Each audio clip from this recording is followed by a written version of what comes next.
I came across one of my favorite versions of the New Testament that has helped me in multiple situations in my life, and it's something that you could apply instantly that can help you with whatever challenge you're facing.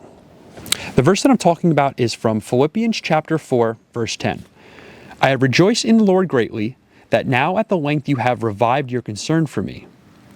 You were indeed concerned for me, but you had no opportunity.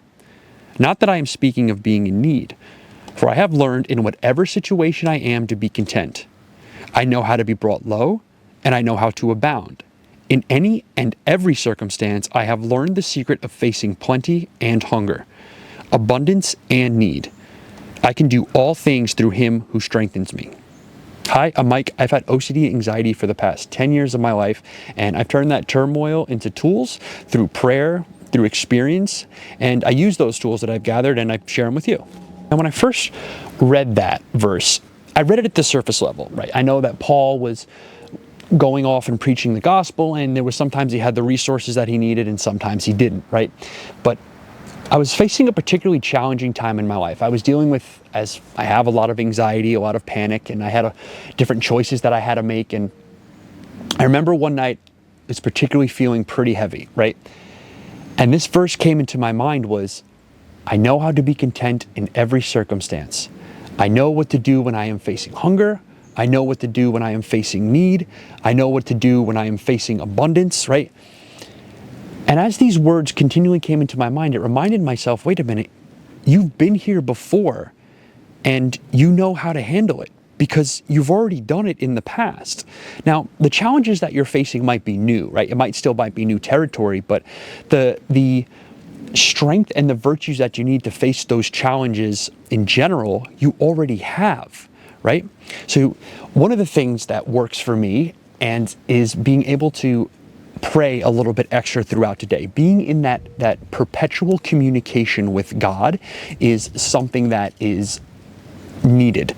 It's something that has helped me to overcome those challenges, helped me to frame things and put things in a new perspective, right? So that's one of the things, like, wait a minute, you know that you might need a little bit extra prayer with whatever it is that you're going through right now. You might need to be in a little bit more, communication with God more than maybe you have in the past, whatever that looks like for you. But again, when you remind yourself that you know what to do in whatever situation that you know how to be content, like Paul, in every and any circumstance in life, right? Whether things are going really well in your life or whether things are going poorly, you can look to Paul in the New Testament and say, wait a minute, I know what to do when things aren't going well, and I know what to do when they are, right? You know that there are certain tools, there are certain things that you need to do when things aren't going well, right? Maybe you need to work a little bit harder and focus a little bit more, or maybe you need to work a little bit less, maybe because you're overworked.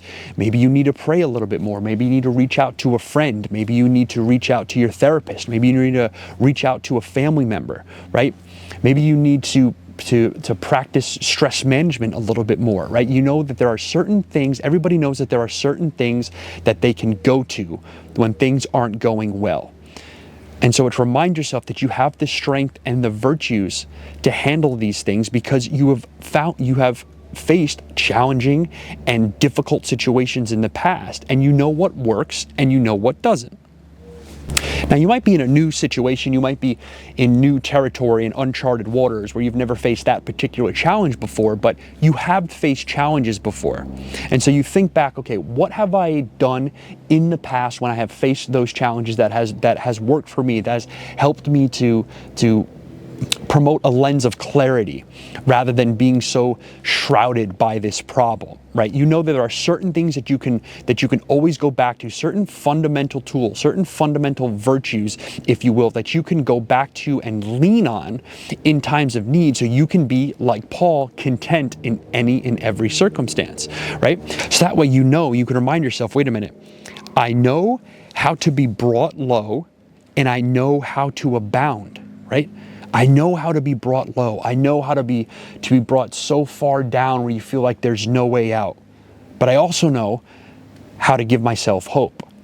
I also know what I need to do, at least take the small steps that I need to do to get me out of this situation. I don't need to see, you've heard this before, you don't need to see the entire staircase. You just need to see that first step, right? And so often when you sit, reflect, pray, right, with a genuine heart, genuinely wanting to make the right decision, that one step will be revealed to you. So that way you know what to do in those circumstances. You know, wait a minute, I know what to do when things aren't going well. As I said, I know what to do when the you know what hits the fan. I know what to do when it doesn't. I know what to do when things are going well. I know how to enjoy life in these certain ways. And if things aren't going right the way that you want them to right now, you remind yourself, I have the strength, I have the virtues, right, to be able to at least make some small decisions to get me to where it is that I want to go. To, like Paul, to be, again, content in any and every circumstance, to know what to do when you are hungry, to know what to do when you are not, to know what to do when you are low, to know what to do when you are high, right? And you have to practice bringing this to your mind. You have to practice remembering that the apostles dealt with the same amount of doubt. The apostles dealt with a similar amount of turmoil, similar amount of challenge. Yes, they were definitely different, but they dealt with a little bit of confusion. They dealt with a little bit of doubt, right? But then they've learned how to pray to God to help to guide them, to get them to where they need to go. And maybe that's what you need right now. Whatever it happens to be, right? Whatever challenge, maybe it's a health challenge, maybe it's something with your relationships, maybe it's an addiction, maybe it's something with your job. Let's look to Paul and remind ourselves that we know how to be brought low, we know how to abound, we know how to remind ourselves that we can do all things through Him who strengthens me. But you gotta talk to Him first. You got to involve Him first, all right? So I hope this helps. I hope you can look to Paul to help. Look to God to strengthen you and to remind yourself that you know what to do in whatever situation you happen to be facing right now. Even if it's in the smallest, to the smallest degree, you know some level of what it is that you need to do, right? I hope this helps in some way. And look, life doesn't always give us answers, but it gives us moments and it gives us opportunities that we can use to build lighthouses that we can use later on down in life, whether it be through experiences, whether it be through prayer, whether it be through the gospel, right? That's what this channel is all about. So if that's something that interests you, hit that subscribe button. I got so much more to come. I have prayers, I have different insights on the Bible, I have different mental health tools that I've learned, and I share them with you. So I hope this helps in some way, and I'll catch you on the next one. I don't know if today is National Flight Day, but there has been arguably 37 planes that have gone overhead every single time that I try to hit the record button. It is wild. Yeah, and also I forgot that it rained last night, so my pants are soaked. Yeah. So, like Paul, I have learned what to do when my pants are wet, and I know what to do when my pants are dry.